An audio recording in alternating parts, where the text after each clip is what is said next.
আসসালামু আলাইকুম ওয়া রাহমাতুল্লাহি ওয়া বারাকাতুহু। একদা বাদশাহ সাদ্দাত সে তার মা তাকে নিয়ে সমুদ্র পথে পাড়ি দিলেন। তখন সাদ্দাতের বয়স ছিল 2 দিন বা 3 দিন। শিশু সাদ্দাতকে নিয়ে তার মা যখন সমুদ্র পাড়ি দেয়, সমুদ্রের মাঝখানে জাহাজ ডুবে যায়। তখন সাদ্দাতের মা চিন্তা করলো তার সন্তানকে কিভাবে বাঁচিয়ে রাখা যায়। সে জাহাজ থেকে একটা কাঠ নিয়ে তার সন্তানকে কোলে নিয়ে সে ওই কাঠের উপরে ভাসতে লাগলো। আর তার সন্তানকে বাঁচার জন্য সে ব্যাকুল হয়ে পড়ল। এদিক দিয়ে আল্লাহ পাক রব্বুল আলামিন হযরত আজরাইলকে আদেশ করলেন, যে আজরাইল তুমি যাও আর ওই সাদ্দাতের মায়ের জান কবজ করে নিয়ে আসো। মালাকুল মউত হযরত আজরাইল আলাইহিস সালাম আল্লাহ তাআলার আদেশ পেয়ে সাথে সাথে সেখানে উপস্থিত হলেন। আজরাইল এসে দেখলেন যে শিশু সাদ্দাতকে তার মা আদর করতেছে আর তাকে দুধ পান করাইতেছে। এই মুহূর্তে আজরাইলের মায়া হলো যে আমি কিভাবে এই শিশু থেকে তার মায়ের জান কবজ করি, যে শিশুকে তার মা দুধ পান করাচ্ছে আর শিশুকে তার মা তার কোলে আগলিয়ে রেখেছে। তখন আল্লাহ তাআলার হুকুমে তিনি কি করলেন, ওই মায়ের জানকে কবজ করলেন। মায়ের জান কবজ করার পরে আল্লাহ তাআলার হুকুমে ওই নদী সমুদ্র শান্ত হয়ে যায়। এক পর্যায়ে শিশু সাদ্দাত সে ভাসতে ভাসতে নদীর সমুদ্রের পাড়ে গিয়ে একটা জঙ্গলের কাছে গিয়ে উপনীত হয়। আর সেই জঙ্গলে ছিল ভাগ। ওই জঙ্গলে 2টা ভাগ ছিল, তারাও তাদের সন্তান হয়েছে, কিন্তু বাঘের সন্তানগুলো মারা যায়। বাঘগুলো এক পর্যায়ে আস্তে আস্তে তারা দেখে যে একটা শিশু সেখানে পড়ে আছে। ওই বাচ্চা সাদ্দাতের চেহারা এত সৌন্দর্য ছিল, এতই আকর্ষণীয় ছিল, মায়াবী ছিল, যে কেউ দেখতো তার মায়া লেগে যাইত। স্বয়ং ভাগ বাদশা সাদ্দাতের চেহারা দেখে তাদের মায়া লেগে যায় এবং বাঘ নিজেই কি করে এই শিশু সাদ্দাতকে দুধ পান করায়। এর পরের দিন একজন জেলে সেই সমুদ্রের পাড় দিয়ে হাঁটতেছে আর জঙ্গলের নিচে সে গাছের নিচে দেখতেছে একটা শিশু সাদ্দাত সেখানে কাঁদতেছে, ক্রন্দন করতেছে। ওই জেলে এই বাচ্চাকে দেখে সে কি করলো, সে নিজে হাতে তুলে নিল এবং তার কওমের সর্দারের কাছে নিয়ে গেল। সর্দার বলল, তুমি এই সন্তানকে কোথায় পেয়েছ? আমাদের জন্য উচিত হবে এই সন্তানকে তার মা বাবার কাছে তাকে পৌঁছে দেওয়া। তখন ওই জেলে বলল, সর্দার, আমি এই সন্তানকে দেখেছি সমুদ্রের পাড়ে জঙ্গলে গাছের নিচে সে ক্রন্দন করতেছে, মনে হচ্ছে তার মা বাবা কেউ জীবিত নেই, এই জন্যই সে সেখানে একা একা ক্রন্দন করতেছে আর আমি সেখান থেকে তাকে তুলে নিয়ে এসেছি। তখন সর্দার বলল, তাহলে তোমরা সাক্ষী থাকো, যেহেতু আমার কোনো ছেলে মেয়ে নাই, আজ থেকে এই ছেলেই আমার সন্তান হবে আর আমি তাকে আমার সন্তান হিসেবে স্বীকৃতি দিলাম। তার লালন পালন ভরণ পোষণের দায়িত্ব আমি গ্রহণ করলাম। এক পর্যায়ে শিশু সাদ্দাত তার কাছে থাকতে লাগলেন। যখন শিশু সাদ্দাতের বয়স হইল 9 কিংবা 10 বৎসর, তখন সে পাড়ার মহল্লার ছেলেপেলেদের সাথে খেলাধুলা করত, মাঠে যাইত। কোনো একদিন এই শিশু সাদ্দাত সে কি করলো, খেলাধুলার জন্য পাড়ার ছেলেদের সাথে মাঠে গেল। আর ওই দিক দিয়ে কিছু সৈন্য তারা শিকার করতে বের হলো। যখন পাড়ার ছেলেরা সৈন্যদেরকে দেখলো, তারা ভয়ে চলে গেল। কিন্তু সাদ্দাত ছিল খুবই সাহসী, খুবই চালাক এবং সে ছিল খুবই দুষ্ট প্রকৃতির প্রতারক। সে যখন সৈন্যদেরকে দেখলো, আর ওই সৈন্যদের মধ্যে একজন সৈন্য ছিল, সে ছিল অন্ধ। সে সুরমা পছন্দ করত, কারণ যারা অন্ধ তারা জানে অন্ধ রোগীদের জন্য সুরমা খুবই উপকারী। তখন তারা যেখানে যাইতো অন্ধ লোক, সেখানে সে সুরমা তালাশ করত। হঠাৎ সে সেখানে একটা সুরমা দানি পেল। পাওয়ার পরে সে ইচ্ছা করলো ওই সুরমার দানি থেকে তার চোখের ভিতরে সুরমা ব্যবহার করতে। তখন একজন সৈন্য বলল, এই সুরমা ব্যবহার করার পূর্বে আপনি অবশ্যই নিশ্চিত হন যে এই সুরমা ভালো কিনা। তখন সে বলল, আমি কিভাবে পরীক্ষা করব? অপর সৈন্য বলল, ওই যে পাশে একটা শিশু দাঁড়িয়ে আছে, তাকে ডাক দিয়ে নিয়ে আসেন, তার মাধ্যমে এই সুরমাকে পরীক্ষা করেন। তখন ওই সৈন্যরা ওই শিশু সাদ্দাতকে ডাক দিল আর সে আসলো।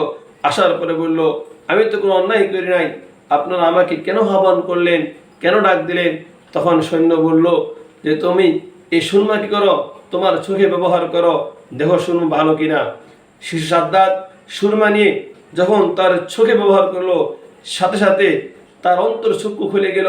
আসমানের নিচে স্বর্ণ, রূপা, হীরা, জাওহার, মণিমুক্তা, যত ধরনের গুপ্ত সম্পদ আছে, খাজানা আছে, সব তার চোখের সামনে ভেসে উঠলো। তখন সে কৌশল অবলম্বন করলো, হায়, এই কথা তো তাদের কাছে বলা যাবে না। সে বুদ্ধি করলো, সে প্রতারণা করলো। সে সাথে সাথে এই সুরমা দানিকে নিক্ষেপ করে ছুঁড়ে ফেলে দিল। আর সে কৌশলে কান্না করতে আরম্ভ করলো। সে বুঝাইলো যে এই সুরমা ভালো না, সুরমা দেওয়ার ফলে আমার চোখ জ্বলতেছে, আমার চোখ জ্বলে শেষ হয়ে যাইতেছে। যখন সে এভাবে বললো, হায় হায়, আমার চোখ শেষ, আমার চোখ জ্বলতেছে, এটা দেখেন সৈন্যরা ভয়ে সকলে চলে গেল। পরবর্তীতে এই শিশু সাদ্দাত প্রতারক সেই সুরমাটা নিয়ে তার বাবার কাছে ফিরে গেল। আসার পরে সে তার বাবাকে বলল, বাবা, আমি এমন একটা জিনিস পেয়েছি যেটা চোখে দিলে জমিনের নিচে যত গোপন সম্পদ আছে, মূল্যবান সম্পদ আছে, সব কিছু দেখা যায়। তখন তার বাবা বলল, তাহলে চলো, কারণ আমার ঘোড়া, গাধা এবং আমার শ্রমিকের অভাব নাই, লোকজনের অভাব নাই, আমি তাদেরকে নিয়ে যাব। তুমি চোখে সুরমা দিয়ে ওই গোপন খাজানাগুলো দেখাইবা, আর আমরা সব গোপন খাজানা সেখান থেকে নিয়ে আসবো। এক পর্যায়ে তার বাবা সহকারে তারা গোপন খাজানা থেকে ধন সম্পদ, হীরা, জাওহার, মণিমুক্তা সবগুলো নিয়ে এসে তারা রাজা হয়, তারা কি হয়ে গেল, ধনাঢ্যশালী হয়ে গেল, তারা ধনী হয়ে গেল। মুহতারাম হাজরিন, এক পর্যায়ে ওই সর্দার মারা যায়। আর যখন বাদশাহ সাদ্দাতের যুবক বয়সে, পরিপূর্ণ বয়সে উপনীত হয়, তখন এক কওমের সর্দার বলতে লাগলো, এখন তো সর্দার নাই, তাহলে সর্দার কি হবে? তখন তারা সকলে সিদ্ধান্ত করলো, সর্দারের ছেলে অর্থাৎ বাদশাহ সাদ্দাত এখন থেকে সে সর্দার হবে। পরবর্তীতে বাদশাহ সাদ্দাত সে সর্দার হলো। এক পর্যায়ে সে তার সম্পদের অহংকারে, যেহেতু তার কাছে সব ধরনের সম্পদ আছে, সৈন্য আছে, জনগণ আছে, শ্রমিক আছে, এই কারণে সে কি করলো, তার সৈন্যদেরকে সে প্রশিক্ষণ দিয়ে, প্রশিক্ষণপ্রাপ্ত সৈন্যের মাধ্যমে তখনকার সময় রাজা বাদশাকে পরাজিত করে সে তখন কি হয়ে গেল, বাদশাহ হয়ে গেল। বাদশাহ হওয়ার পরে তার ভিতরে অহংকার চলে আসলো। একদা সে তার উজির, নাজির, সৈন্যদেরকে এবং সব ধরনের লোকদেরকে একত্রিত করে সে বলল, আমার কোন জিনিসের অভাব আছে, ধন সম্পদ, হীরা, জওহর, মণিমুক্তা, আমি দেখতে সুদর্শন, আমি দেখতে সুনাম দেহের অধিকারী, হ্যাঁ, আমার কোন দিক দিয়ে কম আছে, আমার সব কিছু দেখে তোমাদের কি মনে হয় আমি কি খোদা হইতে পারি না? তখন কিছু উজির, মন্ত্রীরা বলে উঠল, হ্যাঁ মহারাজ, আপনি খোদা হওয়ার জন্য উপযুক্ত, কারণ আপনার সব কিছু আছে, আপনি যদি খোদা না হন তাহলে কে খোদা হবে? তখন সে খুশিতে বাগবাগ হয়ে গেল। বাদশাহ সাদ্দাত হুকুম জারি করে দিলেন, তাহলে শোনো, আগামীকালকে সব জায়গায় তোমরা ঘোষণা করে দিবা, আজ থেকে মূর্তি পূজা করবে না, আজ থেকে ফাতরের পূজা করবে না, সবাই একমাত্র আমার পূজা করবে, আমার ইবাদত করবে। পুরোটা দেশে আমি সাদ্দাতের রাজত্ব চলবে, আমার বিধান চলবে, আমার হুকুম চলবে, আমার ক্ষমতা চলবে। আচ্ছা, সাদ্দাতের হুকুম পেয়ে তার সৈন্যরা কি করলো, চতুর্দিকে ঘোষণা দিয়ে দিল, আজ থেকে কোনো মূর্তির পূজা চলবে না, পাথরের পূজা চলবে না, একমাত্র পূজা চলবে বাদশাহ সাদ্দাতের। এই সংবাদ যখন প্রচার হলো, তখন নবী ছিলেন হযরত হুদ আলাইহিস সালাম। হযরত হুদ আলাইহিস সালাম এসে বাদশাহ সাদ্দাতের কাছে বলল, তুমি নিজেকে খোদা দাবি করতেছ, তুমি অহংকারী করতেছ, তুমি পাপ করতেছ, তুমি অন্যায় করতেছ, এখনো সময় আছে, তুমি এক আল্লাহর প্রতি ঈমান আনো, এক আল্লাহর প্রতি তুমি বিশ্বাস স্থাপন করো, তাহলে সে আল্লাহ তাআলা তোমাকে দুনিয়াতেও কি করবে, সম্মান রাখবে, শান্তিতে রাখবে, এবং পরকালে আল্লাহ তাআলা তোমাকে চির সুখের জায়গা জান্নাত দান করবে। তখন বাদশাহ সাদ্দাত সে অহংকার দিয়ে, গর্জন দিয়ে বলে উঠল, তোমার রব কি আমার থেকেও সুখী?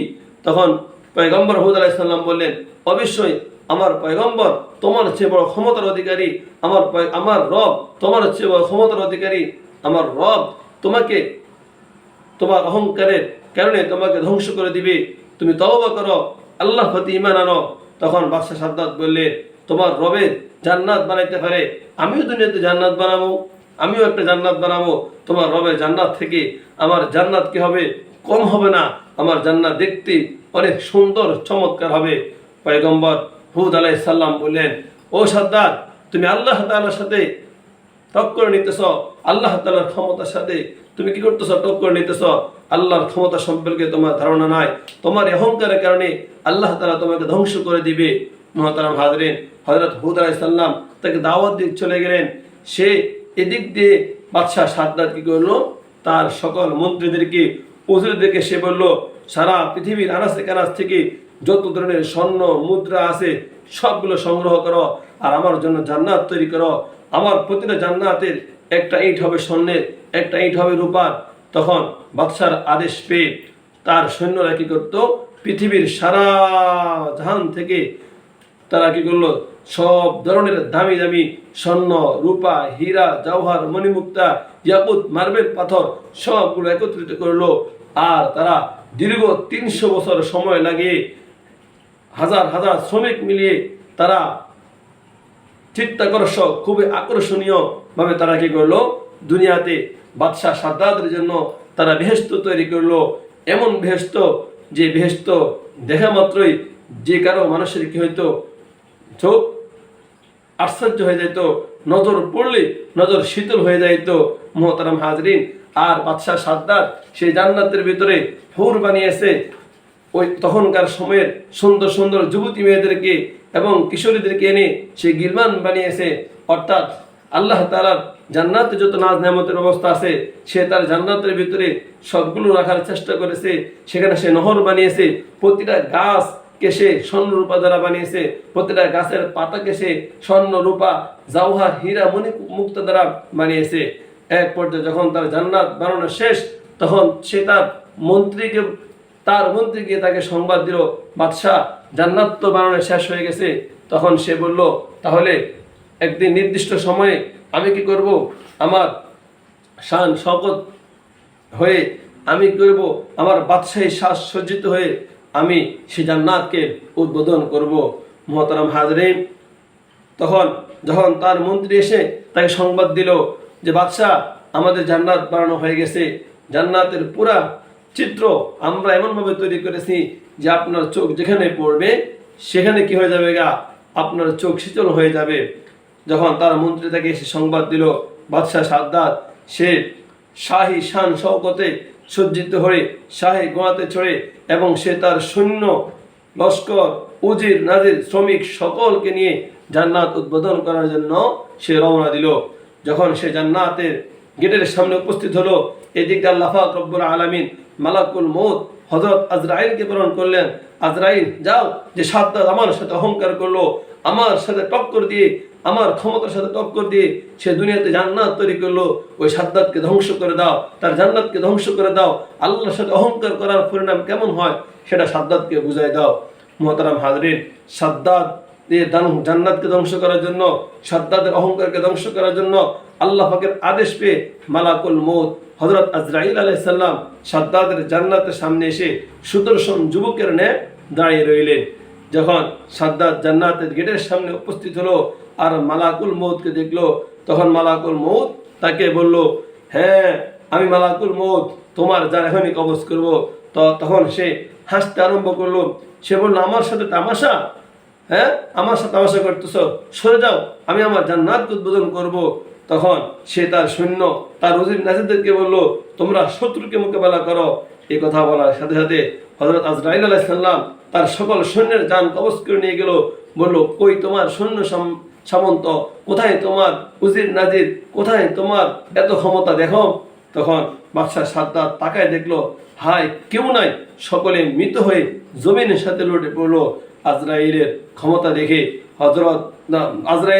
দেখে বাদশাহ সাদ্দাত সে ভীত হয়ে গেল। সে ছোট বাচ্চার ন্যায় কান্না করতে শুরু করলো। সে বুঝে ফেললো, হায়, রবের ক্ষমতার সামনে, আল্লাহর ক্ষমতার সামনে আমার ক্ষমতা তো কিচ্ছু নয়। তখন সে বলতে লাগলো, ভাই আজরাইল, আমাকে একটু সময় দাও, আমি যে জান্নাতকে এত কষ্টে সারা পৃথিবী থেকে সবকিছু একত্রিত করে আমার স্বপ্ন যে স্থানকে বানানো হয়েছে আমি একটু দেখতে চাই। আজরাইল বললেন, না, তোমাকে আর 1 সেকেন্ড সময় দেওয়া হবে না, এখনই আমি তোমার জানকে কবজ করে ফেলবো। সাথে সাথে আজরাইল কি করলেন, বাদশাহ সাদ্দাদের জান কবজ করে নিয়ে গেলেন। বাদশাহ সাদ্দাদ চিরদিনের জন্য খতম হয়ে গেল। এরপর আজরাইল চলে গেলেন, এক বিকট শব্দে সে বাদশাহ সাদ্দাদের জান্নাতকে ধ্বংস করে দিলেন। আর পৃথিবীতে বাদশাহ সাদ্দাদের কিছুই অবশিষ্ট রইল না, শুধুই কেবল মুহতারাম হাজরিন মানুষের হৃদয়ে রয়ে গেল, মানুষের হৃদয়ে রয়ে গেল জান্নাত নামক আল্লাহ তাআলার সাথে বাদশাহ সাদ্দাদ যে অহংকার করেছে, এই অহংকারের পরিণাম কত ভয়াবহ। মুহতারাম হাজরিন, এই আলোচনা থেকে আমরা শিক্ষা অর্জন করতে হবে যে আমরা আল্লাহ তাআলার হাজারো নাম নিয়ামত পেয়ে, হাজারো নিয়ামত পেয়ে আমরা আল্লাহ তাআলা নাফরমানি করতেছি, আমরা অহংকারে তাকাব্বুরি করতেছি। আজকে আলোচনা থেকে আমরা অবশ্যই শিক্ষা অর্জন করতে হবে, সব ধরনের পাপাচার ছেড়ে দিয়ে, অহংকার ছেড়ে দিয়ে, আল্লাহ তাআলা নাফরমানি ছেড়ে দিয়ে সরল সঠিক পথে যাতে আমরা সকলে চলতে পারি, সেই প্রচেষ্টা, সেই চেষ্টা আমাদের সকলকেই করতে হবে। আল্লাহ তাআলা আমাদের সকলকে অহংকার মুক্ত জীবন যাপন করে সিরাত মুস্তাকিমের পথে চলার তৌফিক দান করুন। জাযাকুমুল্লাহু আহসানাল জাযা।